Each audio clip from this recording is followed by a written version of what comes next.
नमस्कार। आज हम बात करेंगे वर्ग 2 में 40-50% के बारे में। अभी कुछ वर्षों पहले हमारे मध्य प्रदेश में पात्रता परीक्षा हुई थी।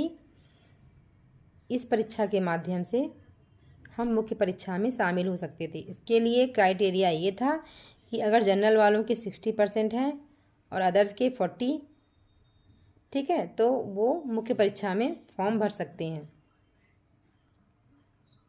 तो पर क्या था कि जो मुख्य परीक्षा है उसमें 40-50% था, ठीक है, कि जो अदर हैं उनके लिए 40 और जनरल वालों के लिए 50।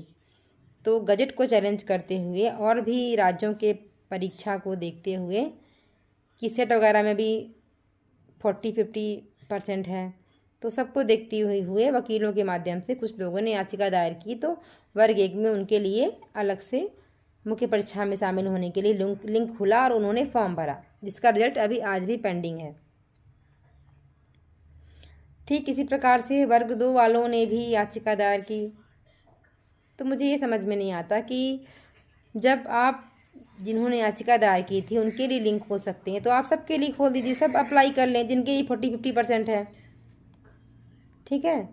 तो नियम तो सबके लिए एक होना चाहिए, ज़रूरी पैसे खर्च करना। आपको तो पता ही होगा कि किसके 40% है, किसके 50% है। और जब उन्होंने याचिका दायर की थी तो आपने एग्ज़ाम करवाया है वर्ग 1 वालों का, तो उनका रिजल्ट आना चाहिए। क्यों नहीं आया? बेचारों ने कितने मुश्किल से पैसा खर्च करके आज वकीलों को पैसा दे करके उन्होंने कोर्ट केस किया।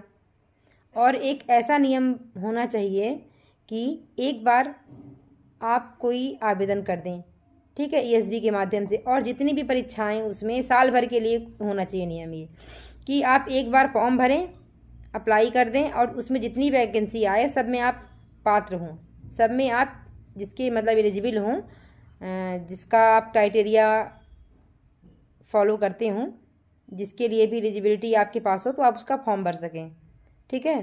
तो एक बार का हो जाए और आप फिर फॉर्म भर सकें, तो पैसे भी थोड़ा कम खर्च होंगे। तो ऐसा कुछ होना चाहिए और इसके लिए हम लोगों का आगे आना बहुत आवश्यक है, ठीक है।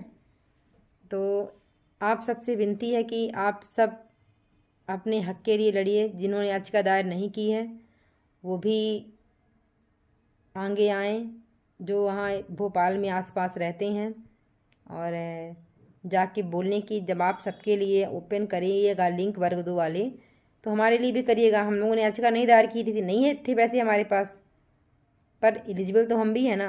तो ये बहुत गलत है, यह नहीं होना चाहिए। तो आज के लिए